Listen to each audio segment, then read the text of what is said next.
नहीं बेटा, हर रोज का काम हर रोज करना है, बस यही सीए है। उम्मीद है कि आप लोग हर रोज का काम हर रोज कर रहे हैं, साथ साथ पढ़ रहे हैं।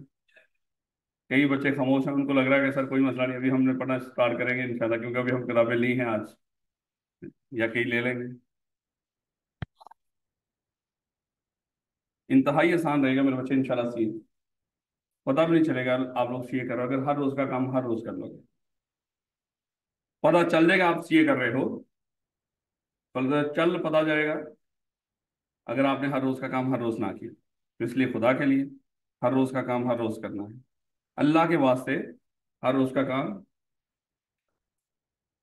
कोई और वास्ता भी नहीं।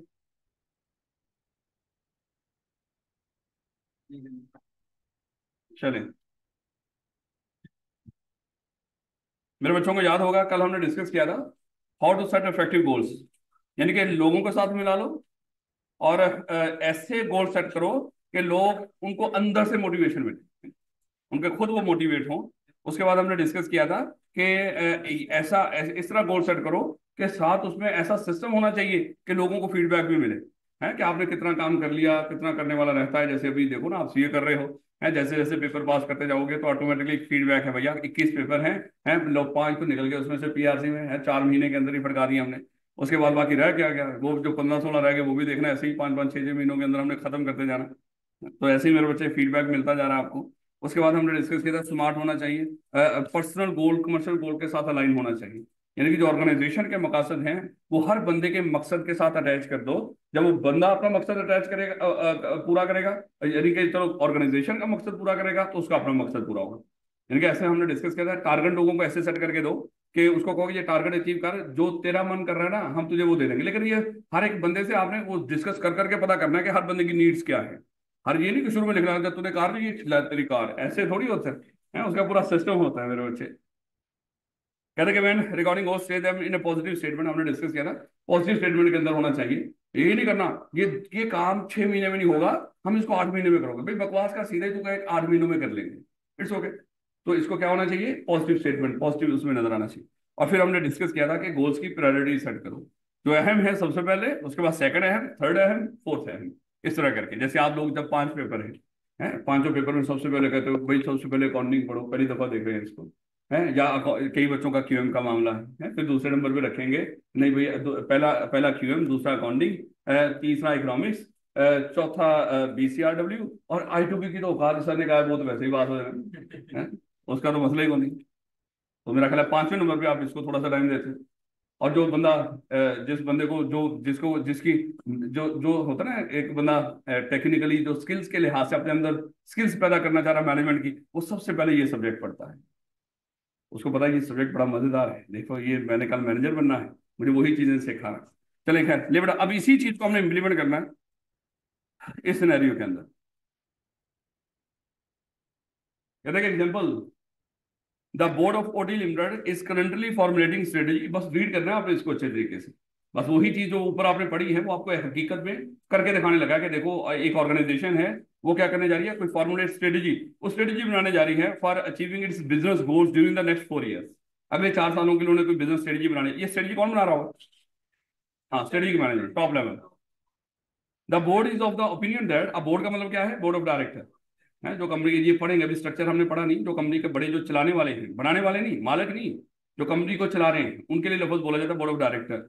The board is of the opinion that the level of business activity in the country would increase significantly and OTL should achieve a fair share of the envisaged growth, यानी कि उनको लग रहा है कि आगे जो बिजनेस है, जिस इंडस्ट्री में हम है, वो इंडस्ट्री ग्रो करेगी, और अगर इंडस्ट्री ग्रो करेगी तो उसमें हमें भी चाहिए हम ज्यादा से ज्यादा हिस्सा हासिल करें, है, यानी कि अगर इंडस्ट्री 25% ग्रो कर रही है तो कम से कम 5-10% सेल हमारी भी ग्रो करनी चाहिए। ये ना हो कि बाकी हमारे कंपेटिटर हमसे आगे निकल जाए, इसका फायदा उठा लें। तो इस मकसद के लिए तो देखिए, the board of OTL should keep the following important matter in perspective while establishing its goals for the next 4 year. अगले 4 सालों के लिए जब वो गोल सेट करने जा रहे हैं, उसको कुछ चीजें दिमाग में रखनी पड़ेंगी। और वो चीजें कौन सी दिमाग में रखनी पड़ेंगी? ये वाली, यही तो सिखाया था। और साथ ये भी रखनी, ये भी आपने दिमाग में रखना है कि इससे मसले मसाइल भी होते हैं, उन मसले मसाइल को भी ओवरकम करना है मेरे बच्चे। अगर देखिएगा इसको कैसे इंप्लीमेंट करेगा। कहता है the goal should be based on realistic growth parameters and pose reasonable challenge, यानी कि रियलिस्टिक ग्रोथ पैरामीटर, जितनी का आपको लग रहा है मार्केट में ग्रोथ होगी हकीकत में, उसी लिहाज से आप भी ग्रोथ पैरामीटर सेट करोगे कि मार्केट में अगर 20-25% ग्रो हो रहा है तो हम भी कोई 15-20% तक अपने आप को ग्रो करेंगे। ये नहीं कि मार्केट 20-25% ग्रो कर रही हो, आपके हम 100% ग्रो करेंगे, भाई औकात से बाहर जा रहे हो।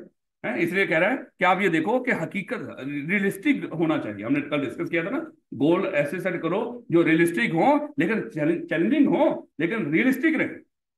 ये ना हो कि इतने चैलेंजिंग रख लो कि वो हो ही ना सकते हो। तो याद है कल हमने डिस्कस किया था, फिर लोग क्या करेंगे, गिव अप कर देंगे, वो कहेंगे नहीं भैया ये तो काम हो ही नहीं सकेगा। जब हो ही नहीं सकता तो फिर मैं कोशिश भी क्यों करूं? है, एक काम जो हमें इम्पॉसिबल नजर आ रहा हो तो हम उसके लिए कोशिश भी नहीं करते। जो काम हमें पॉसिबल नजर आ रहा हो तो मेरे बच्चे उसी के लिए हम कोशिश करते हैं। जैसे कल अफगानिस्तान ने 50 समथिंग उसका हम उसको लगा कि इसको डिफेंड करना पॉसिबल है ही नहीं। वो सुकून सुकून से उन्होंने गेंदें कराई, उनको उन्होंने 7-8 ओवर में पूरा कर लिया। यही अगर स्कोर जरा थोड़ा सा 100+ होता, उनको पता कि पिछले दिनों के अंदर हमने 112-13 स्कोर 15 स्कोर डिफेंड कर लिया सेमीफाइनल में, तो ये भी कर लेंगे। लेकिन उनको लग रहा था ये जो हमारा वो है ना स्कोर, ये इस काबिल है ही नहीं। तो इसलिए बेचारे वो क्या कर गए, उन्होंने पहले गिव अप कर दिया उसको, यानी कि इम्पॉसिबल लग रहा था इसको डिफेंड करना। The goal should be based on realistic growth parameters, यानी कि जितनी मार्केट ग्रो कर रही है उस लिहाज से, and pose reasonable challenge for the employee, और एम्प्लॉयज के लिए बहुत चैलेंजिंग ना हो, रीजनेबल हो चैलेंज, लेकिन रीजनेबल चैलेंज जो उनकी औकात में हो, सादा अल्फाज में। ओवर एम्बिशियस गोल्स और internal external constraints may frustrate the employ. Over ambitious goal यानी कि औकात से ज्यादा अगर गोल सेट करने की कोशिश की है, जिस तरह अभी हमने डिस्कस किया, मार्केट इतने ग्रो, आप उसको डबल ट्रिपल जाना चाह रहे हैं। Internal or internal external constants, या जो अंदरूनी रुकावटें, पैसा इतना है नहीं, एम्प्लॉय को सिखा नहीं रहे कुछ भी, उनके ऊपर पैसा लगा नहीं रहे, उनको सहूलतें दे नहीं रहे हैं, और साथ उनको कह रहे हो ये चीजें अचीव करो। है, ऐसे कैसे होगा? जैसे हमने अपनी क्रिकेट टीम को वो पहाड़ों के ऊपर फौजी ट्रेनिंग करवा के भेजा, भैया जंग लड़नी है उन्होंने। है भाई, लोग क्रिकेट की ट्रेनिंग करवा के भेजते हैं, हमने फौजी ट्रेनिंग करवाई। तो भैया ये भाई ऐसे थोड़ी कोई क्रिकेट टीम मैच जीतेगी। है, वहां पे उन्होंने क्या कोई बल्ला पकड़ के कोई सीखा है वहां पे उन्होंने भागना सीखा है कि भागना कैसे है पहाड़ों के ऊपर, जमीनों के, वो भाग के आगे वापस। तो जो सिखाना था वो सिखाया नहीं उनको। तो ओवर एम्बिशियस कहता कि या एक्सटर्नल कॉन्स्टेंट्स भी होगी। एक्सटर्नल कॉन्स्टेंट्स क्या होंगी मेरे बच्चे? आपके कंपेटिटर। आपको लग रहा है कि आप जो सोच के निकले हो आपका कंपेटिटर आपको करने देगा, चपेड़े कराएगा मेरे बच्चे को, कहेगा मेरा भी हिस्सा है इस मार्केट के अंदर, अगर तू अपना बंदोबस्त करके आया, बंदोबस्त मैंने भी कर रखा है। तो मेरे बच्चे एक्सटर्नल भी बड़ी सारी रुकावटें होंगी, और खाली यही नहीं, हमारे पॉलिटिकल हालात हैं, हमारे एक मुल्क के इकोनॉमिक हालात, हमारे मुल्क के सोशल हालात, हमारी टेक्नोलॉजी जो बाहर चेंज हो रही है रैपिडली, है रोज कानून चेंज हो रहे हैं, इन्वायरमेंट को लेकर मसले मसाइल लोगों के बड़े हुए हैं कि इन्वायरमेंट को प्रोटेक्ट करना है। अगर आप ऐसी एक्टिविटी करने जा रहे हो जो उसको उसको इन्वायरमेंट को खराब करेगी, तो लोग फिर भी आपको वो काम नहीं करने देंगे। ये आगे जाके हम ये जितनी बातें पढ़ी है ना, ये मैंने, ये आगे जाके हम एक लफ्ज पढ़ेंगे पेस्टल। ये एक्सटर्नल फैक्टर्स होते हैं। कंपेटिटर, कंपेटिटर के साथ पेस्टल, यानी कि कंपेटिटर प्लस पेस्टल, ये वो फैक्टर हैं एक्सटर्नल जो आपको आपके मकासद को अचीव करने में रुकावट बन सकती है। ये पेस्टल क्या है? Political, economic, social, technological, ecological और लीगल। पिस्टल नहीं है। अगर आपको लगे कि शायद वो भी तो बहुत बड़ी रुकावट होती है, नहीं। ऑन द अदर हैंड, यही हमने डिस्कस किया था, if the goals are too easy to achieve the employee we adopt a complacent और लेड बैक एटीट्यूड, यानी कि ये तो हो ही जाना है, जब दिल किया कर लेंगे, तो बड़े सुकून से फिर वो काम करेंगे। जैसे मैंने आपको कह दिया I2B तो पास हो ही जाना है, आपने सोचा होगा फिर कर लेंगे, पढ़ लेंगे जब दिल करेगा। तो आप क्या हो गया, आपका रवैया कैसा हो गया? इजी हो गया भाई। कंप्लेसेंट का मतलब क्या है? इजी माहौल के अंदर, and not put in their best efforts. तो डेफिनेटली मेरे बच्चे, आप उसके लिए बहुत अच्छी जो बेस्ट एफर्ट आप लगा सकते हो, आप उसके लिए वो बेस्ट एफर्ट लगाओगे। मेरे बच्चे, आप में एफर्ट लगाने की बड़ी हिम्मत है, यकीन करो। बस उसको हमेशा बेस्ट देने की कोशिश किया करो। जब आप अपनी बेस्ट एफर्ट लगाओगे ना, पूरी कोशिश करो, खुदा न खासा उसके बाद भी कोई चीज ना हो सके, कोई दिक्कत नहीं है। लेकिन जब हमें आपको पहले ही पता होता, अभी देख लास्ट टाइम मैंने इतना नहीं पढ़ा था, अब देख लो, तो भाई पहले तो इतना पढ़ लेता। 6 महीने तो जाया कर दिया ना तुमने, 6 महीने में कितना नुकसान हुआ होगा तुझे क्या पता। Employee should participate in the goal setting, क्या ये पढ़ा था हमने? इम्प्लॉइज को जब आप गोल सेट कर रहे हो तो इम्प्लॉइज को साथ मिला लो। हाँ, अगर आप अकेले फैसला करके उसके ऊपर इम्पोज करोगे, वो कहेगा हमने कौन सा कहा था ये काम हम कर सकते हैं, हमने पूछा था, अब नहीं हो सकता, कर लो क्या करना है। तो क्या करोगे? लेकिन अगर आप उनको साथ में मिला लोगे, हैं गोल सेट करते वक्त, उनको भी बैठाना चाहिए, यार ये काम हम ऐसे कर ले, कैसे कर सकते हैं, चलो उससे पूछो, अच्छा ये सेल अचीव करना चाहते हैं, हम उसके लिए क्या करें कि इतनी ग्रोथ हासिल कर रहे हैं इसके अंदर, वो आपको मशवरे देंगे। आप कहेंगे बात आपने बिल्कुल सही की है, ऐसे ही करते हैं। तो कल मेरे बच्चे एक्चुअली करना किसने, एम्प्लॉय ने है। कल अगर वो कहेंगे नहीं होगा, वो कहेंगे बकवास तो तुमने ही की थी, है कैसे कर सकते हैं। अब ये कैसे कह सकते हो कि ये नहीं कर सकते। इसलिए मेरे बच्चे लोग क्या करना शुरू कर देंगे, वो जो चीज उन्होंने करनी है वो एम्प्लॉय उसको ऑन भी करेंगे। ऑन करने का मतलब क्या, हमने ही तो डिसाइड किया था साथ मिलके, है अब हम कैसे कहेंगे ये काम नहीं हो सकता। है हमारी टीम ही तो कह के गई थी उनके साथ, जो हमारा वो प्रेसिडेंट है उसका क्रिकेट का, हैं साथ बैठ के उन्होंने कहा था कि भाई हम वर्ल्ड कप जीत के आएंगे। हम कहेंगे अब हम किस मुंह से कहेंगे हम नहीं जीत सकते। उन्होंने कहा कि हमारी इन्होंने ट्रेनिंग बहुत अच्छी की है हमारे सोल्जर ने। Employees should participate in the goal setting process because their input and involvement would self motivate them to make extra efforts to achieve the goals. उनको पता है कि भाई हमने खुद डिसाइड किया है ये, इसको हमने इस काम को ये नहीं करने देना कि ये हो नहीं रहा, ना ना इसके लिए जो हो सके सर धड़ की बाजी लगाएंगे भैया, इस काम को करेंगे हम। कहते हैं commercial goals of OTL should be aligned with the personal goals of employ. याद है हमने पढ़ा था कि जब कमर्शियल गोल है, जितने परसेंट सेल बढ़ाना चाहते हो हर बंदे को टारगेट दोगे। अब देखो हम चाहते हैं कि हम 1 करोड़ की सेल बढ़ाएं, कितने डिपार्टमेंट्स हों, हर डिपार्टमेंट को, चलो 4 डिपार्टमेंट समझाने के लिए बात करो, हर डिपार्टमेंट को कहो 25 लाख रुपए की आपने सेल इंक्रीज करनी है। हर डिपार्टमेंट के अंदर मान लो कि आगे 25 लोग हैं, उनको कहो कि हर एम्प्लॉय ने 1 1 लाख रुपए की सेल, उसको वो करना है सेल है। और जो एम्प्लॉय 1 लाख रुपए की सेल कर देगा, हम उसको मान लो कि किसी को कोई प्रमोशन करेंगे, किसी को हम बाइक लेके देंगे, किसी को हम सैर पे भेज देंगे, किसी को वर्ल्ड टूर पे भेज देंगे, है किसी की शादी करवा देंगे, रौले मचा देंगे। तो क्या करो, इस तरह की बातें करो। अब ये जो, अब सुखो सोचो वो जितने एम्प्लॉई हैं सारे 1 1 लाख रुपए की सेल कर देंगे, पक्की बात है मेरे बच्चे हमारे करोड़ की सेल वो जो हम चाहते थे वो हो जाएगी। और साथ फिर उनके जो मुकासद थे वो भी पूरे हो जाएंगे। तो इसलिए हमने डिस्कस किया था कि ऑर्गेनाइजेशन के जो कमर्शियल गोल है किसके साथ अलाइन कर दो, लोगों के पर्सनल गोल्स के साथ। लेकिन हर बंदे का पर्सनल गोल सेम नहीं होता। जैसे आप लोग यहाँ पे मैं पूछना शुरू कर दूं ना कि बेटा आपने सीए क्यों ज्वाइन किया, आपने क्यों ज्वाइन किया, हर बंदे का अपना अपना रीजन हो। ये ना कदम भी सोचो कि सर हम सब लोगों का एक ही मकसद है, ना ना ये नहीं हो सकता मेरे बच्चे।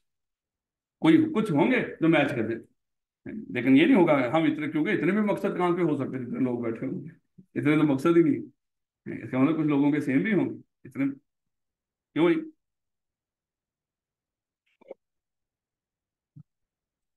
ODI should study the types of reward and incentive which would motivate the employees to put in their best। अब देखो वो कहता है कि आप, ये कंपनी की जिम्मेदारी है कि वो स्टडी करे कि हमारे एम्प्लॉयज की जरूरियात क्या है जिनको हम पूरा करें।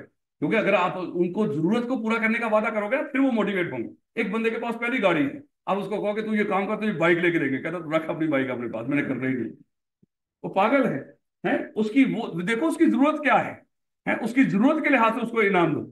है एक आपके पास पहले ही लाखों है, मैं कहता हूँ ये काम करो आपको इतने हजार दूंगा, वो कहेगा ले, तू बता तुझे कितने चाहिए, मेरे पास पहले ही बथेरे हैं। इसलिए मेरे बच्चों को क्या कह रहे हैं, कहते हैं आप इंप्लाइज की पहले जरूरियात को स्टडी करो, हर बंदे की जरूरत क्या है ये नहीं कि उसको स्टडी करने को उसने अपनी अपनी किताब लिख रखी है उनसे उनसे मिलो, उनकी अप्रेजल करो, उनसे डिस्कशंस करो। हाँ भाई और बताओ है क्या, कहाँ से बिलोंग करते हो, घर के फैमिली मेंबर्स कितने हैं, यहाँ पे हो या पीछे गांव में रहते हो। वो कहेगा यहाँ पे तो अपना घर है या किराए पे रहते हो, हैं तो क्या कोई कन्वेंस का क्या मामला है, इस तरह की बातें उनसे जनरल डिस्कस कर लो। फिर आपको खुद ही महसूस हो जाएगा कि इस बंदे की जरूरियात क्या है। In their best efforts and design the compensation packages to elicit optimum efforts from the employee। elicit मतलब जो इजहार करना, कोई शो करना किसी को। तो ऐसे फिर उनके लिए कंपनसेशन पैकेजेस बनाओ उनकी जरूरियात को देखते हुए, जिससे उनको वो मैक्सिमम अपने एफर्ट्स लगाएं, ज्यादा से ज्यादा जोर लगा के मेहनत करके काम करें। OTL should be able to generate adequate resources to meet the goals and also ensure that resources are allocated according to the requirement। ये आज ही हम डिस्कस करेंगे मेरे बच्चे। जब भी आप काम कर रहे होंगे, काम करने के लिए आपको रिसोर्सेज चाहिए होंगे, उनका नाम होगा फैक्टर्स ऑफ प्रोडक्शन। आज हम डिस्कस करेंगे उसको, फैक्टर्स ऑफ प्रोडक्शन को। अब उसमें मैन मनी मटेरियल मशीन्स इस तरह करके हम याद कर लिया करते थे, मुझे नहीं पता हम इसको 4M से याद किया करते थे। तो वो आज हम डिस्कस करेंगे। वो कहता है कि ऑर्गेनाइजेशन के पास वो मशीनें, वो लोग, वो पैसा, वो सारा कुछ होना भी चाहिए। ये ना हो कि 10 बंदों का काम, बंदे आपके पास होना, एक बंदे को देकर उससे करवाने की कोशिश करें। ये ना हो कि उसके ऊपर पैसा लगना हो, दुआओं से काम चलाने की कोशिश करें। तो मेरे बच्चे ऐसे नहीं चलते हैं। जहां पे जिस चीज की जरूरत हो उस चीज का बंदोबस्त करना पड़े। तो अगर रिसोर्सेज हैं आपके पास तो हो जाएगा, नहीं है तो डेफिनेटली वो नहीं हो सकेगा। The goal should be flexible so that new opportunities, याद है हमने डिस्कस किया था, मैंने कहा प्रॉब्लम और उन दोनों को इकट्ठा करके बता रहे हैं कि ये ना हो कि गोल्स, हाँ आपको नैरो फोकस कर देंगे। जब आपने गोल सेट कर लिया, आपका आपको मन करेगा आप मैंने जो गोल सेट कर लिया उसी के मुताबिक काम करूँ, और हो सकता है उससे अच्छी अपॉर्चुनिटी आपके सामने आई हो और आप अपने गोल पर चलने के चक्कर में आप उस अपॉर्चुनिटी को जाया करें। इसलिए उसने कहा कि उसमें फ्लेक्सिबिलिटी होनी चाहिए, अगर कोई और अच्छी अपॉर्चुनिटी बीच में आए तो आप अपने आप को चेंज करें। ये performance monitoring system should be implement, याद है हमने फीडबैक की बात की थी, है परफॉर्मेंस मॉनिटरिंग सिस्टम होना चाहिए। मॉनिटर कर रहा हो कि हमने ये गोल सेट किया था, इतने अरसे में हमने ये अचीव करना था, अभी तक कितना अचीव कर लिया, कितना अचीव करने वाला रह गया, और एम्प्लॉइज को बताओ भी, है अगर अचीव कर रहे हो वो वक्त से पहले जा रहे हैं उनको शाबाश दो, अगर नहीं तो कम से कम उनको बताओ भाई इतना के पीछे रह गए हो। जैसे याद है ये जो जब क्रिकेट मैच हो रहा होता है, जब जहाँ पे जिस मैच में बारिश हो जाए, वो डीएल मेथड के मेथड के जरिए वहां पे बताया जा रहा होता है, बोर्ड के ऊपर लिखा नजर आ रहा होता है, अगली टीम को बताया जा रहा होता है भाई अगर अभी बारिश होगी तो आपको इतने स्कोर चाहिए होंगे कम से कम, कि अगर आप मैच इसके बाद ना हो तो आप जीते करार पाएंगे। वो साथ साथ उसको बता रहे होते हैं, ये नहीं कि उसको कहेंगे दिखाना नहीं, इनको बताना नहीं, इनको खेलने दो, ना ना। इसीलिए तो जब बारिश का इस तरह का बेचारी जैसे कल इंग्लैंड ने खुशखुशी की है, उसको लग रहा था बारिश होगी, हम ऐसा करते हैं बाद में हो सकता है कि ओवर ओवरों का कम वाला मामला हो और हमें थोड़े ओवर में ज्यादा स्कोर करना हो या कुछ इस तरह का, हमें पता चल जाएगा हमने करना क्या है। इंडिया ने बता दिया उनको तूने करना क्या है, सत्यानाश कर लिया बेशर्म। अभी तक इस वर्ल्ड कप के अंदर 99% कैप्टन ने जो टॉस जीत के उनको अगली बंदों को बारी दी और वो हमेशा हारे। पता नहीं वहां पे क्या साइकोलॉजिकल इशू है, हर कोई बंदा टॉस जीत के अगली टीम को बारी दे रहा है और वो हमेशा वो पहले खेलने वाली टीम जीत गई। अजीब, ये पहली दफा देखने में, और बदल भी नहीं रहे, चेंज भी नहीं कर रहे स्ट्रेटजी को, पता नहीं वल्लाह आलम। इतनी कोशिश की रात की आला इंडिया हार गए, सुकून से सोते हैं हम इतने दिनों से सुकून से सो रहे हैं, हम शायद भी सुकून से सो,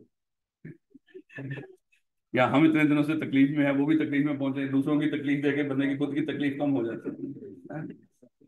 ये तो जनरल सी बात है, अल्लाह माफ करे। होता है ना कि जब रिजल्ट आता है आप कोई अल्लाह आपकी बात नहीं कर रहा, कोई बच्चा अकेला फेल हो बाकी पास हो, बड़ा दुख होता, सारी क्लास में फेल हो, रौला ही को नहीं होता, सारे खुश होते। तो 1.5 अरब बंदा और फेल हो गया, यानी कि दुखी होके साथ बैठा हुआ आपके मोहल्ले के साथ ही है, तो खुद सोचे आप, आपका दुख रहेगा कोई। बड़ी कोशिश की लेकिन बेशर्म इंग्लैंड वाले, और नहीं वो बेचारे वो बहुत बड़े चौकर हैं। जिंदगी में पहली दफा वर्ल्ड कप में पहुंचे हैं, जो साउथ अफ्रीका वाले हैं। लेकिन उम्मीद है कि पहली दफा ये हिस्ट्री हुई है, बेचारे शायद दुआ करो उनके लिए दिन रात अपना काम करो। ले बेटा, उसके बाद अपने वर्कर जो है कि system of employee training and development should be implement, कह रहा है कि लोगों को ट्रेन करो, उनको डेवलप करो। अच्छा, ट्रेन और डेवलपमेंट में ना वैसे थोड़ा सा फर्क होता है।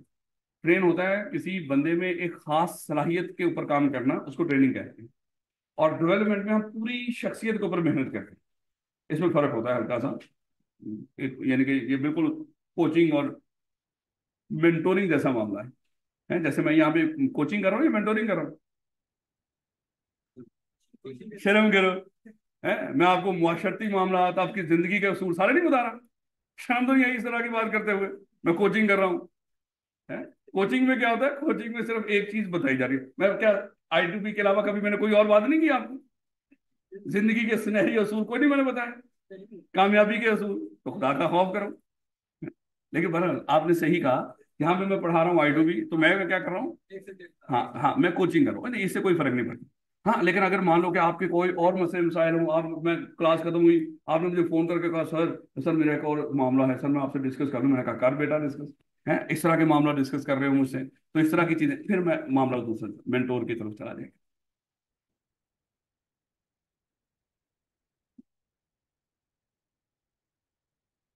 पता नहीं इसको, इसको चाहिए तो 2-3 दफा ना बताता, एक ही दफा बता देता, लेकिन इसको भी जल्दी जल्दी करके रीड करना है। है तो वही तो, लेकिन क्या करूं, अगर छड़वा दिया बाद में आपके फीडबैक में कहना सर को आता ही नहीं था, इसलिए सर ने छड़वा दिया, अब मुझे 100 मसले उठाए हैं आपकी तरफ से। कहता है कि fancy apparel company limited is a garments manufacturing concern operating in the local market producing apparel for the middle class, यानी कि थोड़ी सी ना तो गरीबों के लिए ना अमीरों के लिए, है, मिडिल क्लास के लिए कपड़े बना के बेच रहे हैं। The company has ambitious plan for the two enter the high fashion ladies garment business to achieve effective coordination. The management is opinion. This is the particularly important because a large number of new employees will be recruited who would work in a team environment with the existing workforce. ठीक हो गया? The new aim of company will be achieved. ये कहाँ से शुरू हो रहे हैं पॉइंट? अच्छा नीचे से. The new aim of company will be achieved by introducing and implementing formal goal setting process. याद है हमने डिस्कस किया था फॉर्मल का मतलब हाँ हम खुद जो चीजें खुद प्लान करके the company will achieve competitive advantage. अच्छा कंपेटिटिव एडवांटेज वो एडवांटेज होता है ऐसा फायदा जो आपके पास हो आपके कंपेटिटर के पास ना हो उसको हम कंपेटिटिव एडवांटेज कहते हैं. ऐसा एडवांटेज जो आपके पास हो लेकिन वो चीज आपके कंपेटिटर के पास ना हो इसके लिए लफ्ज क्या बोलते हैं? Competitive advantage. कहते हैं the company will achieve competitive advantage through clear vision of goal achievement. The other advantage for the company are as following. All the departmental heads and their subordinates would be fully aware of their responsibility and duties which they would have to perform during the next 2 years. यानी कि हर बंदे को उसके काम का पता होना चाहिए, डिपार्टमेंट्स के मैनेजर को, वर्कर्स को. उसके बाद the goal setting system should strengthen the departmental head and subordinate relationship because it would promote an environment of team efforts and the manager. यानी कि जो ताल्लुकात हैं डिपार्टमेंट हेड के और उनके सबऑर्डिनेट के उस ताल्लुक को और मजबूत करे. यानी कि ऐसे गोल सेट करो इनके आपस के ताल्लुकात खराब ना हो बल्कि और बेहतर हो. पास का तो मैनेजर ऐसा काम आके बता दे जो हमारी औकात से बाहर हो, हमारा दिल नहीं करेगा इसको चुपेड़े करे. लेकिन इसका मतलब उसको तमीज के साथ अगर कोई ऐसा काम हो पहले उनको तरीकाकार समझे. भाई हम ऐसे ऐसे करके ये काम करने जा रहे हैं, ये नहीं कि ये काम करना है करेंगे कैसे. और बात का तो कोई बंदे बात ही नहीं सुनेंगे, मामला वहीं पे खत्म. पहले उसको बताओ ये ऐसे ऐसे ऐसे करके ये करना है. सर ये हम पेपर में ऐसे ऐसे करके रख देंगे because it would promote an environment of team effort. तो इससे क्या होगा जब मिलकर काम कर रहे होंगे तो इससे क्या होगी टीम एफर्ट्स. जब लोगों को लगेगा हम टीम का हिस्सा है. जब किसी से कोई पूछेगा ही ना, जैसे आप लोगों से घर में कोई पूछता ही आपको लग रहा होता है हम घर का हिस्सा है, लेकिन जब आपसे पूछा जा रहा था आपको लग रहा होता है हम भी इस घर के हिस्सा है. And manager would not be considered as arbitrary decision maker. यानी कि ये नहीं लगेगा कि वो अकेला ही फैसले कर रहा है बल्कि है क्या है कि मिलके फैसले कर रहे हैं. The goal setting should be self correcting characteristics. यानी कि फ्लेक्सिबल हो, अगर कुछ गलत हो जाए उसमें चेंज होने के चांसेस हो. ये ना हो कि उसमें वो चेंज ही ना हो सकता. As any slippage in performance would be identified immediately and corrective measure taken. और उसमें ये भी होना चाहिए कि अगर कुछ गलत हो रहा हो तो गोल ऐसे सेट करो कि अगर कुछ गलत हो वो भी आपको पता चल जाए. ये बैग आपने पहन रखा है कि वैसे ही पीछे रखा हुआ? अच्छा वैसे रखा. मैंने कहा कि शायद छुट्टी का टाइम है. The goal setting system should help to identify worker deficiencies and lead to development of training. कोई बात में रखे गोल ऐसा सेट करो जैसे वर्कर की डेफिशिएंसी का पता चले. और ये बस रीड करना है वैसे ही, इसको याद करने नहीं बैठ जाना खुदा के लिए. All individuals in the organization would know in advance the basis of their performance appraisal. अच्छा परफॉर्मेंस अप्रेजल क्या होती है? परफॉर्मेंस अप्रेजल होती है मेरे बच्चे जब हम एक किसी एम्प्लॉय की परफॉर्मेंस की एक देखो चलो आप हमारे पास सीएफई में काम कर रहे थे, आप हर रोज आके कहते हो सर वो मेरी प्रमोशन कर दो, सर मेरी तनख्वाह बढ़ा दो, सर मैंने छुट्टियों पे जाना है, सर आज कोई फलाना बीमार है, सर मैं इस वजह से ये सारा कुछ करते जा रहे हो आप.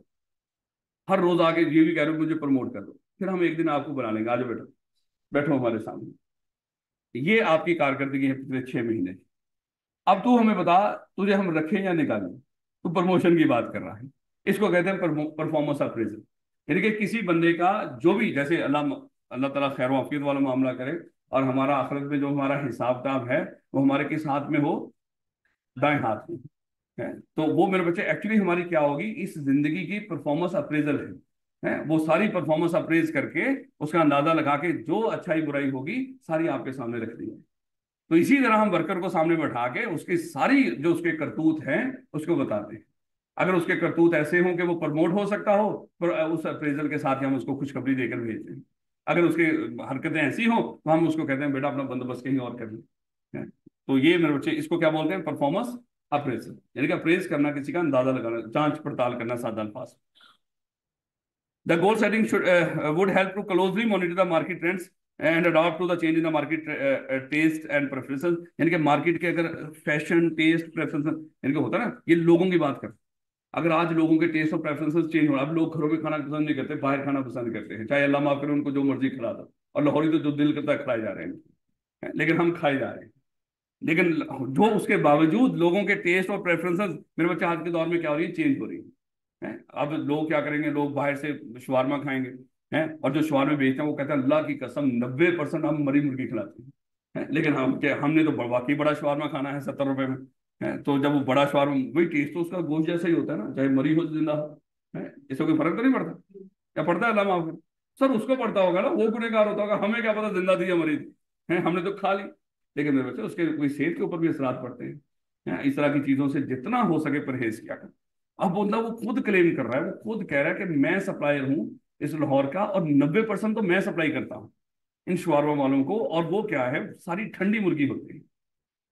और बाकी वो बाकी 10% का सिर्फ वो सप्लायर नहीं, ये नहीं कि वो जिंदा होते हैं, बाकी 10% का वो सप्लायर नहीं, बाकी वो जो कोई और सप्लायर होगा वो भी ऐसा ही होगा।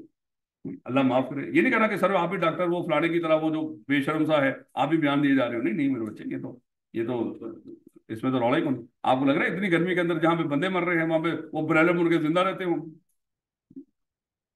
ना ना मेरे बच्चे, इसलिए ध्यान से।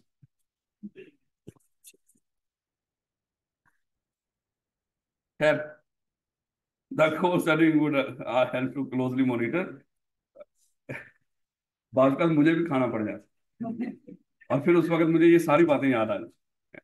क्या पता नहीं मैं ठंडा खा रहा हूँ या गर्म खा रहा हूँ। इसलिए कहते हैं कि बंदे को तो थोड़ा सा सोच के ही करना चाहिए बातचीत। हो सकता है कल कभी मेरी आपसे मुलाकात हो, आप लेकर ही आएंगे इसके लिए जरा स्वाद में लेकर आएंगे। कहते the course setting system would help to achieve greater departmental. अच्छा देखो, हम डिस्कस कर रहे थे कि मार्केट में लोगों के टेस्ट और प्रेफरेंसेस, फैशन चेंज हो जाए। अब कोई चीज बना के बेच रहे हो, अगर वो लोग अब वो चीज खाना या पहनना या उसको यूज करना पसंद ही नहीं करते, तो मेरे बच्चे डेफिनेटली आप गलत चीज बना के बेच रहे हो। तो आपके गोल ऐसे होने चाहिए जो मार्केट में लोगों के ट्रेंड्स का भी बता रहे हैं कि अब लोगों का ट्रेंड क्या है, उस लिहाज से जैसे भी हमने डिस्कस किया, होटल और इस तरह की जो इंडस्ट्री वो बड़ी ग्रो कर रही है, क्यों? क्योंकि ट्रेंड अब इस तरह के बन गए हैं। लोगों की कोशिश होती है कि चलो बाहर जाके खाओ, लोगों की कोशिश होती है घूमो फिरो। इसी तरह अगर देखो ट्रैवलिंग एजेंसियां जगह जगह पे खुली हैं, उनको पता है लोग आज के दौर में उनके पास यानी कि कुछ टाइम और पैसा निकल आता है, वो ट्रैवल करते हैं, घूमते फिरते हैं। अब आप सोच रहे होंगे सर पता नहीं कौन होते हैं वो, आप ही होंगे इंशाल्लाह। The goal setting system would help to achieve greater departmental coordination and lead to, जब गोल सेट किया होगा तो सारे लोग मिलकर काम कर रहे होंगे, इस तरह की बात। बस इस तरह मेरे बच्चे इसको रीड कर लीजिएगा।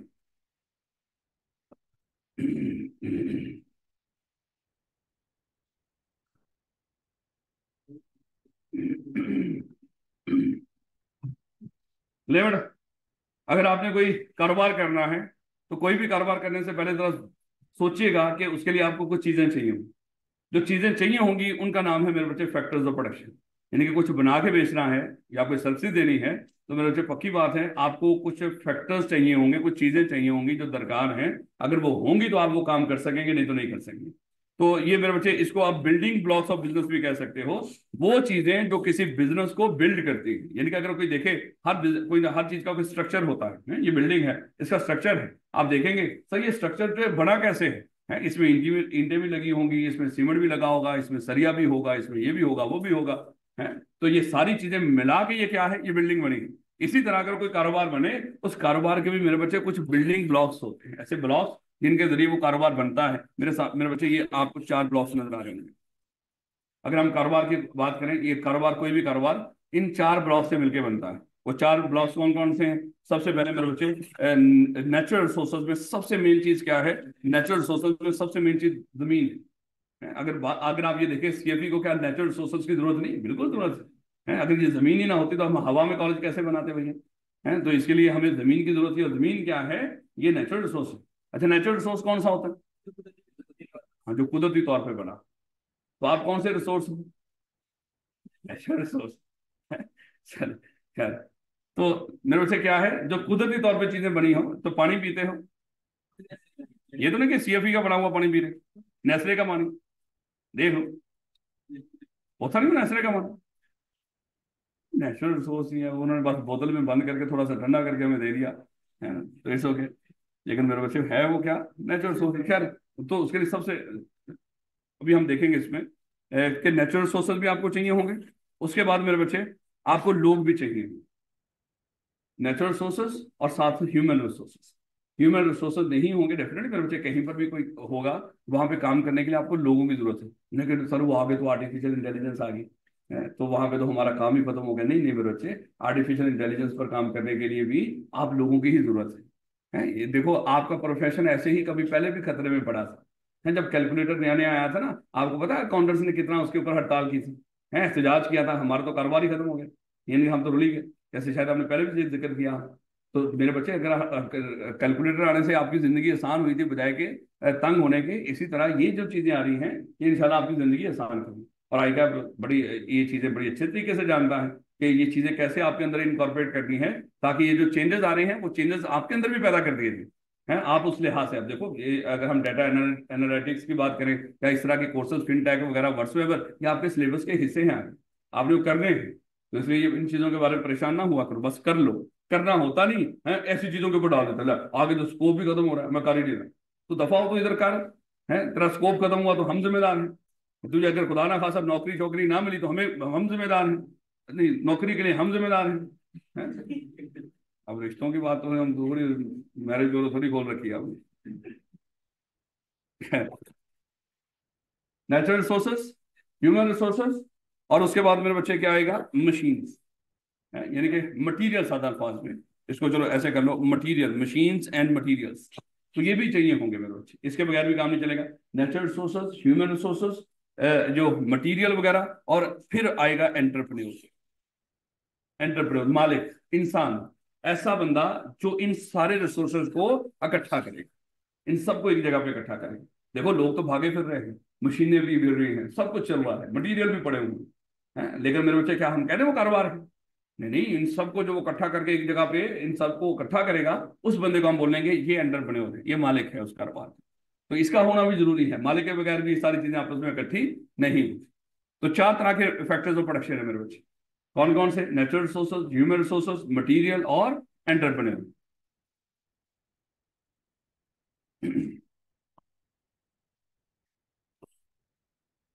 To provide goods and services regardless of whether they operate in the profit, for profit or not for profit sector। देखो मेरे बच्चे, कई सारे ऐसे इदारे हैं जिनका मकसद प्रॉफिट कमाना होता है, कुछ ऐसे इदारे भी हैं जो नॉट फॉर प्रॉफिट है। अगर हम ईंधी वालों की बात कर लें तो नॉट फॉर प्रॉफिट है। मुझे बताएं क्या वहां पे इंसान है, वहां पे नेचुरल रिसोर्सेज इस्तेमाल होते हैं, वहां पे मशीनें इस्तेमाल होती हैं, सब कुछ ही है वहां पर, और बंदे हैं जो सबको इकट्ठा करके लेके चल रहे हैं। अल्लाह जन्नत फिरदौस में जगह दे, पहले वो थे अब उनकी बाकी औलाद। Organization require inputs in the form of resources call factor of production, यानी कि जो मर्जी इदारा उसको रिसोर्सेज चाहिए, और उन रिसोर्सेज का नाम क्या होता है, फैक्टर ऑफ प्रोडक्शन। कहते हैं कि four traditional factors of production are common to all productive activity. ये याद रखिएगा, एमसीक्यूज में सीधा पूछ लेगा, which of the following is a factor of production या which of the following is not a factor of production. इसको जरा गौर से पढ़ लीजिएगा। तो कौन कौन से होंगे, नेचुरल रिसोर्सेज जो अल्लाह ताला के बनाए होंगे, ह्यूमन रिसोर्सेज ये भी अल्लाह ताला का बनाया हुआ है, लेकिन नेचुरल रिसोर्सेज में उस तरह अलग करके रखना है इसको, ह्यूमन रिसोर्सेज और कैपिटल एंड एंटरप्राइज।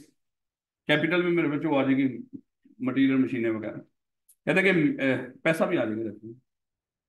कहते हैं कि मैनी एक्सपर्ट लिखा हुआ, many experts now include knowledge as a fifth. हाँ ये भी याद रखिए, है वो कहेगा देखो ये चार फैक्टर प्रोडक्शन है, कुछ एक्सपर्ट ने इसमें एक पांचवा भी ऐड किया है, वो इन चार में से, नीचे चार ऑप्शन दे रखे हैं, बताएं इन चार में से कौन सा पांचवा फैक्टर है? तो याद रखिएगा वो कौन सा है, knowledge as a fifth factor, क्योंकि नॉलेज के बगैर भी ये सारा कारोबार चलाना मुश्किल है। Acknowledging its key role in a business success by using the factor of production efficiently, a company can produce more goods and services with the same resource। यानी कि इन रिसोर्सेज को अगर आप सही तरीके से इस्तेमाल करोगे, शायद आप अपने कंपेटिटर से ज्यादा अच्छे तरीके से आप ज्यादा फायदा उठा सकते हैं अगर सही इस्तेमाल करो। यानी कि नेचुरल रिसोर्सेज, बाकी लोग हैं, जिस बंदे की जो काम आता हो उस बंदे को वो काम दो, है जो वो काम आता हो वही काम करेगा, तो वो ज्यादा सही करके भी देगा, ज्यादा करके भी देगा। ये ना हो के, चलिए खैर इसको पढ़ेंगे। नेचुरल रिसोर्सेज को देखिएगा मेरे बच्चे, कहते हैं कि natural resources include any resource और कमोडिटीज। कमोडिटी मतलब कोई भी चीज को कहते हैं, that can be used in their natural form, यानी कि जैसी है वैसे ही इस्तेमाल हो रही हो, इसके लफ्ज बोलते हैं, ये नेचुरल फॉर्म के अंदर हम उसको इस्तेमाल कर रहे हैं। They include farmland, forest, minerals, and oil deposit, mineral होता है ना, मादनियात जो जमीन से चीजें निकाली जा रही हैं, and oil deposits and water. कहता है कि some time natural resources are simply called land, यानी कि नेचुरल रिसोर्सेज में अब जमीन भी सादा इसको कहते हैं, क्योंकि सारी चीजें जमीन के ऊपर बनी हुई है नेचुरल, या जमीन के अंदर है, तो सादा अल्फाज भी वो जमीन का हिस्सा ही, तो हम उसको जमीन भी कह दिया करते हैं। As you can see the terms means more than just land, यानी कि लेकिन मेरे बच्चे समटाइम नेचुरल रिसोर्सेज सिंपली जमीन, लेकिन ये जमीन से क्योंकि बाकी चीजें भी बीच में शामिल हो जाती हैं, इसलिए मोर देन जमीन हो जाती है। कहते हैं कि companies use natural resources in different ways. A paper manufacturing company use wood pulp to make paper. अब जाहिर बात है उसको वो लकड़ियों का गोदा चाहिए होता है ताकि वो पेपर बना सके, वो दरख्त पूरा इस्तेमाल नहीं कर लेते हैं। आपके सामने ये पेज पड़े हुए, इनमें मेरे बच्चे ये दरख्तों से ही बनाए गए हैं, लेकिन उसका एक पूरा तरीकेकार से बनाए गए हैं। And A utility distribution company use water oil और कोल टू प्रोड्यूस इलेक्ट्रिसिटी। अगर किसी ने बिजली बनानी तो उसी पानी को वो क्या कर रहे होंगे, इलेक्ट्रिसिटी या ऑयल शॉयल सारा इस्तेमाल होता है उसके अंदर। And remains the most obvious natural resources that is commonly used by business to produce goods and services,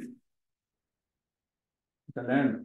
and मैंने पढ़ा agriculture business rely on land to grow crops, other business rely on land to establish a site for production of their goods and services. होता है ना कि अक्सर जगह पे लिखा होता है साइट फॉर फलानी कंपनी, ये जगह हमने फलानी कंपनी के लिए लेकर रखी हुई है, यहाँ पे शायद उन्होंने फैक्ट्री लगानी है, कुछ इस तरह का लगा के रखा होता है, लेकिन भारत जमीन जमीन जमीन जमीन। उसके बाद आ जाते हैं ह्यूमन रिसोर्सेस। उसमें मेन क्या होता है, लोग, लेबर। लेकिन यहाँ पे ह्यूमन रिसोर्सेज मालिक की बात नहीं कर रहा भी, याद रखिए, मालिक को एंटरप्रेन्योर में रखेगा एंटरप्राइज के अंदर।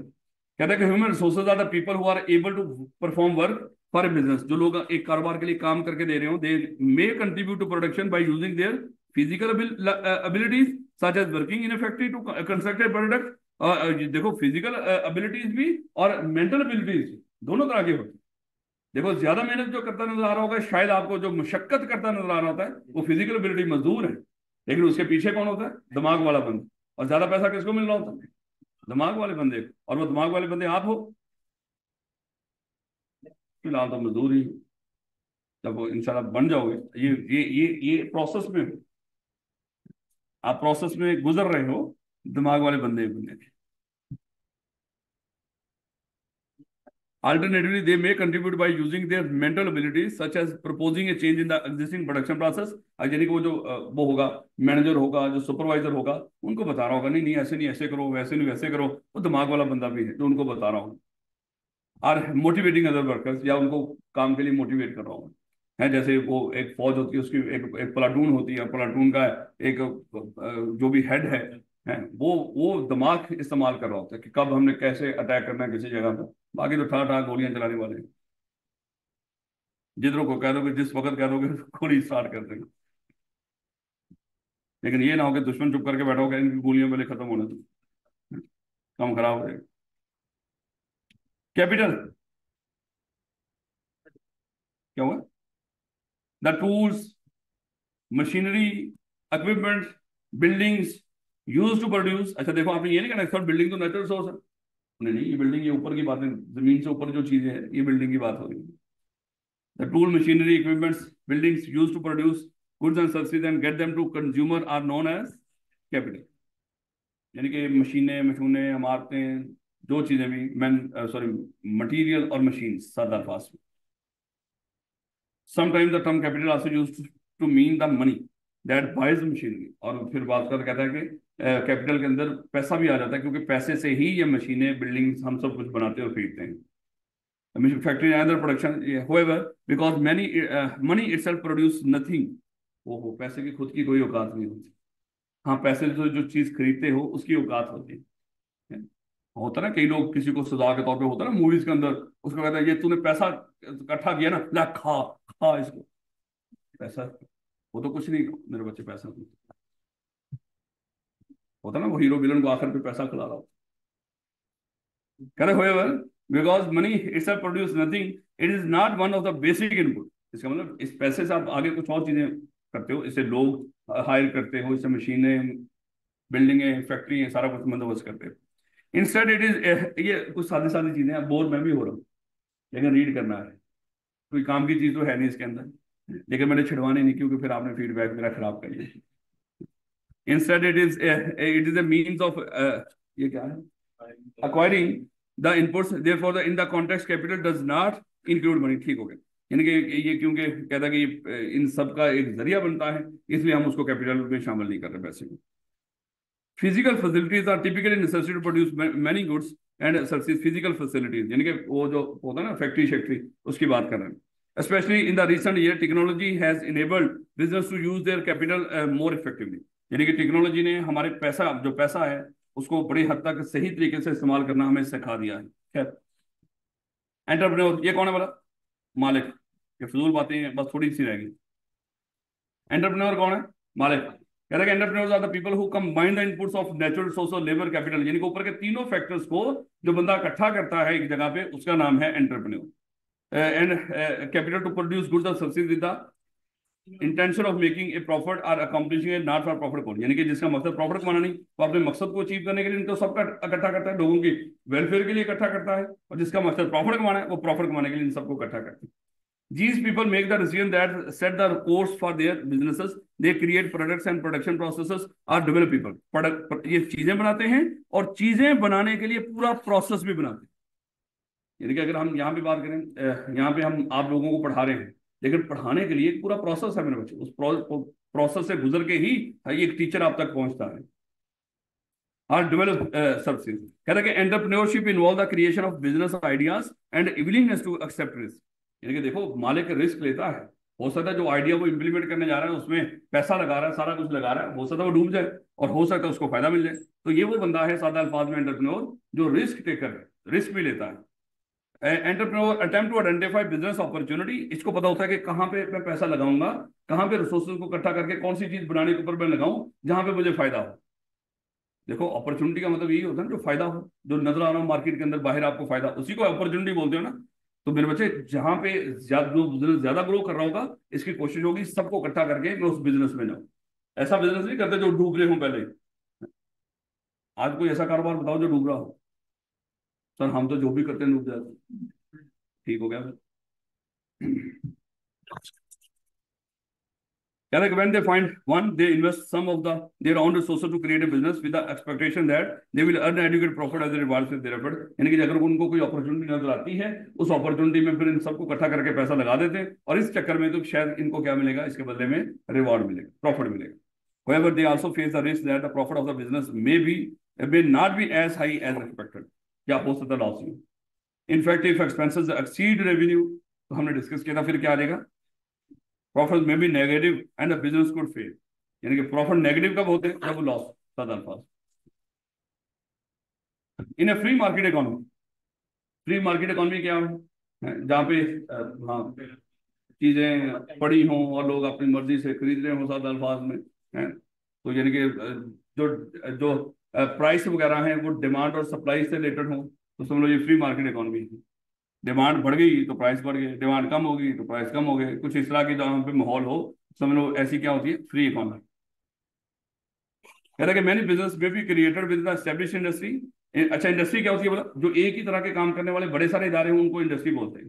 इंडस्ट्री क्या होती है बोला, जहाँ पे एक ही तरह के काम करने वाले, जैसे टेक्सटाइल इंडस्ट्री, यानी कि टेक्सटाइल के जितने भी काम करने वाली फैक्ट्रियां हैं वो सारी टेक्सटाइल इंडस्ट्री के अंदर आ जाएंगी। एजुकेशन इंडस्ट्री, एजुकेशन से रिलेटेड जितने भी इदारे हैं वो सारे उस इंडस्ट्री में आ जाएंगे। Which result in intense competition. अच्छा कुछ जगहों पे कंपटीशन भी अच्छा खासा हो कुछ इंडस्ट्रीज के अंदर, जैसे हमारी ही है ये सीए की इंडस्ट्री की अगर हम बात कर रहे हैं, इतना शदीद कंपटीशन है, आपकी सोच है।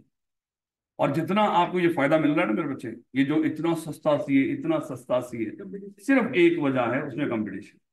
अगर कोई 2-3 कॉलेजेस बंद हो गए मार्केट के अंदर, फिर आपको पता चल जाएगा कि सीए कितना सस्ता है। माजरत के साथ सिर्फ बता रहा हूँ आप, अगर खुदा ना खासा और आगे कुछ इस तरह के मामला 1.5 साल के अंदर हो भी जा रहे हैं, कि शायद तो हो सकता है कुछ और भी बन जाए, लेकिन कुछ बंद भी हो जाए। तो जब वो बंद हुए तो डेफिनेटली मेरे बच्चे फिर एकदम से जो रह जाएंगे, उन्होंने क्या करना है, उन्होंने अपनी प्राइसेस बढ़ा देनी है। क्योंकि ये क्या, ये बंद होने का मतलब ये नहीं होता, ये क्या करेंगे, टीचर उठते हैं दूसरी जगह पे जाके वो इकट्ठे होकर कॉलेज बना लेते हैं। तो यहाँ पे तो सारा काम ही टीचर्स का होता है, बाकी तो। In this situation, a firm that charges too high price for its products may fail because customer will switch to its competitor। क्योंकि देखो यहाँ पे यही ना, जो ज्यादा फीस लेने की कोशिश करता है, बच्चे उसको छोड़ के दूसरे कॉलेज में चले जाते हैं। यही होता है मेरे बच्चे, डेफिनेटली फिर जब लोग उसके पास जाएंगे नहीं तो वो फेल ही होगा, और क्या होगा। Similarly firm that is not well manage may fail because in expenses are too high, जो अच्छे तरीके से मैनेज ना की जा रही है। देखो आप लोग घर से पैसा लेकर आते हो, एक्चुअली वो घर से जो पैसा लेकर निकलते हो महीने के शुरू में, वो पूरे महीने के लिए हो, लेकिन माशाल्लाह आप 2-4 दिन के अंदर ही वो सारा पैसा उड़ा देते हो। एक्चुअली आपने वो फाइनेंस मैनेजमेंट सही नहीं की। लेकिन एक और भी बच्चा होगा जो, वो भी मेरे बच्चे आपकी ही तरह वहां पे पढ़ रहा होगा, लेकिन उसने क्या किया होगा, उसने उतने ही पैसों में पूरा महीना शायद मैनेज कर लिया होगा। तो ये मैनेजमेंट स्किल्स भी मेरे बच्चे बड़ी इंपॉर्टेंट होती है। अगर अच्छे तरीके से मैनेज कर रहे हो तो शायद चलते रहो, अच्छे तरीके से मैनेज नहीं कर रहे हैं, कई हैं जो महंगा शायद कर रहे हैं लेकिन चीजों को शायद और अच्छे तरीके से मैनेज करके वो लोगों से ज्यादा पैसे भी लिए जा रहे हैं। This risk of failure can reduce the motive to create a business, यानी कि इस वजह से लोग ज्यादा बिजनेस में जाते हैं। Entrepreneurs should realise that if they over estimate the potential profitability, यानी कि अगर उनको लग रहा है फलानी जगह पे बड़ा पैसा है, और manage the business पूरली, they will lose the money. Love it. थोड़ी सी काम की चीज, थोड़ी सी नहीं, काफी काम की चीज।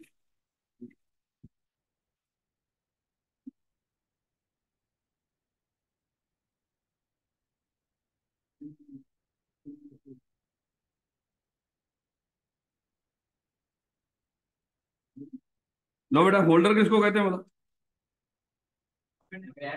जिसने किसी चीज को थाम रखा हो उसको होल्डर कहते हैं। और स्टेक किसको कहते हैं, जो हम खाते हैं, ये वो नहीं, अच्छा इंटरेस्ट होता है, सूद वाली इंटरेस्ट, मुफाद वाली interest. Stake holder in a business, एक बिजनेस का मुफाद होल्डर, सादा अल्फाज, या ये कह लो कि अगर कोई बिजनेस हो, अगर कोई बिजनेस हो, हर वो बंदा, अगर कोई बिजनेस हो, हर वो बंदा जो इस बिजनेस को, या चलो पहले तो इसी के अल्फाज देखो, हर वो बंदा, या बंदा नहीं खाली, कोई और ऑर्गेनाइजेशन भी, कोई और इदारा। स्टेक होल्डर कौन होगा, कोई और इंसान भी हो, यानी कि जिंदा इंसान भी हो सकता है, या कोई और इदारा भी हो सकता है, जिसका इस बिजनेस में किसी तरह का मफाद, जिसका इस बिजनेस में कोई मफाद हो, या बिजनेस का इनके साथ कोई मफाद जुड़ा, तो ये लोग मेरे बच्चे क्या होंगे, ये उसके स्टेक होल्डर। हर वो बंदा या कोई और ऑर्गेनाइजेशन जिसका किसी बिजनेस के अंदर कोई मफाद हो, या बिजनेस का उनके उनमें कोई मफाद हो, मेरे बच्चे ये दोनों साइड से है, तो ये सब लोग क्या है, उसके स्टेक होल्डर्स है। या सादा अल्फाज में इसको ऐसे भी हम पढ़ सकते हैं, हर वो बंदा या ऑर्गेनाइजेशन जो किसी बिजनेस को इन्फ्लुएंस कर सकते हैं, यानी कि उस पर असरअंदाज हो सकते हो, तो मेरे बच्चे वो, या हर वो बंदा या ऑर्गेनाइजेशन जिसको बिजनेस मुतासर कर सकता हो, इफेक्ट कर सकता हो, इन्फ्लुएंस कर सकता हो, तो वो क्या होंगे, उसके स्टेक होल्डर। इनके स्टेक होल्डर को जैसे मर्जी समझो, हर वो बंदा या ऑर्गेनाइजेशन जिसका मफाद हो, या जिनमें ऑर्गेनाइजेशन का मफाद हो, या दूसरे लफ्जों में ये कह लो, हर वो बंदा या ऑर्गेनाइजेशन जो बिजनेस को इफेक्ट कर सकते हो या इन्फ्लुएंस कर सकते हो, या बिजनेस उनको इफेक्ट या इन्फ्लुएंस कर सकता हो, वो क्या होगा, उसका स्टेक होल्डर।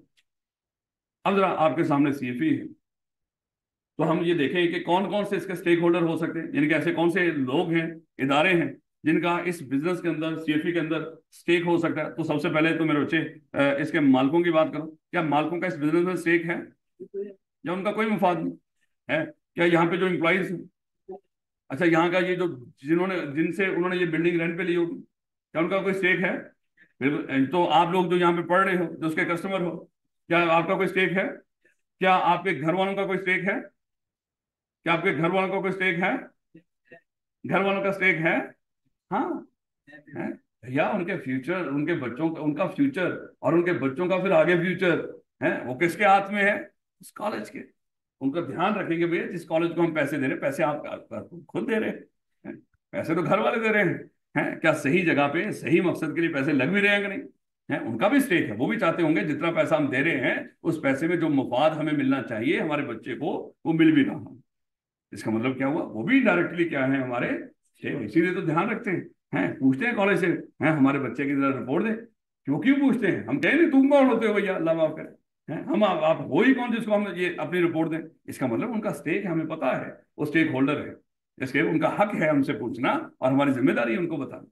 इसलिए आप लोगों को कई घर वाले आपके बताते नहीं, लेकिन हमसे वो रिपोर्टें लेते हैं। इसलिए जरा थोड़ा सा ध्यान रखा करो इन चीजों का, ये ना समझा करो कि हम वैसे ही हैं यहाँ।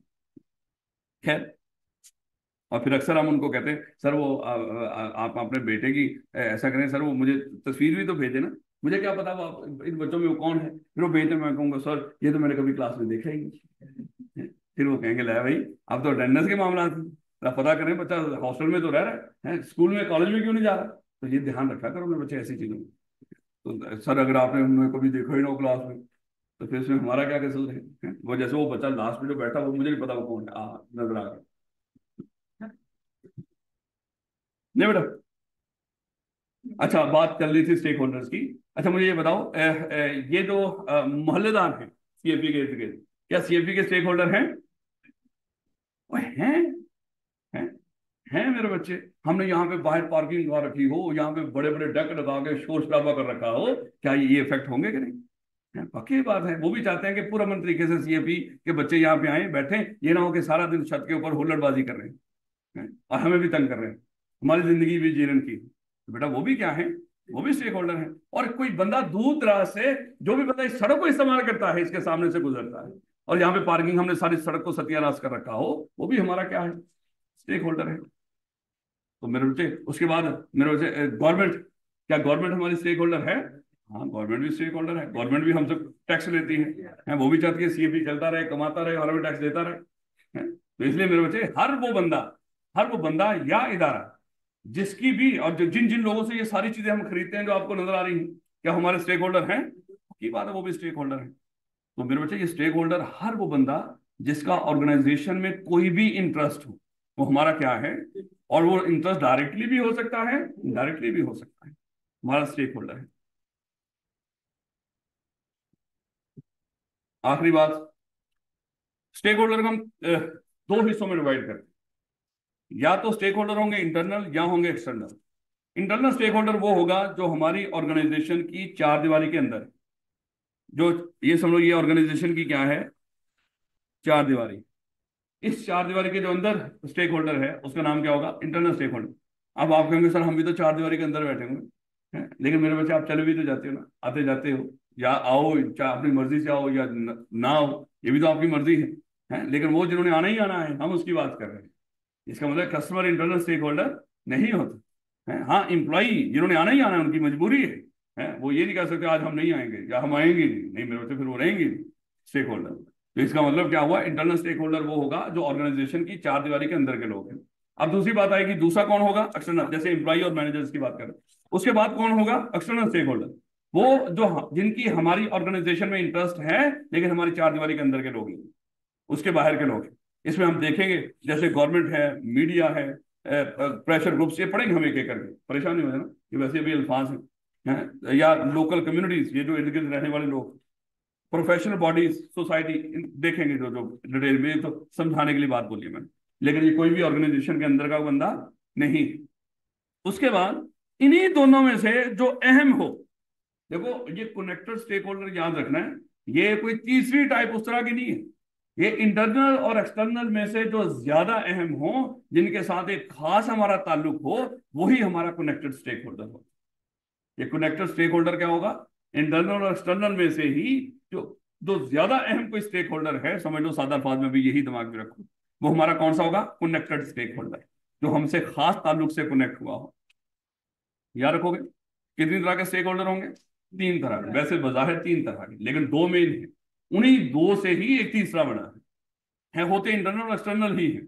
और इंटरनल को जो चार दीवारी के अंदर, जो चार दीवारी से बाहर सारे क्या है, वो एक्सटर्नल है। उसके बाद मेरे बच्चे इन्हीं दोनों में से जो बहुत अहम होगा, जिससे हमारा कोई खास रिश्ता होगा, कोई कॉन्ट्रेक्चुअल रिलेशनशिप हम देखेंगे आगे जाके, वो हमारा कनेक्टेड स्टेक होल्डर बन जाता है। तो इंशाल्लाह इसको हम कल पढ़ना शुरू करेंगे। वैसे कोशिश कीजिएगा रीड करने की थोड़ा सा, और जो आगे थोड़ा सा ना पढ़ के आया करो, वैसे रीड करके देखा करो, और देखा करो कि मैं इस लाइन को पढ़ के जो मुझे समझ आई है, कल जरा सर से सुनूंगा क्या मैंने, और जो जो समझा है सर ने भी वही बताया, अगर मैं उसी तरह समझ रहा हूँ फिर तो लेवल ही हो गया है। फिर तो मेरे और सर में कोई फर्क ही क्यों नहीं रहा, फिर मुझे इस क्लास को पढ़ने की जरूरत ही क्यों नहीं है? चलिए।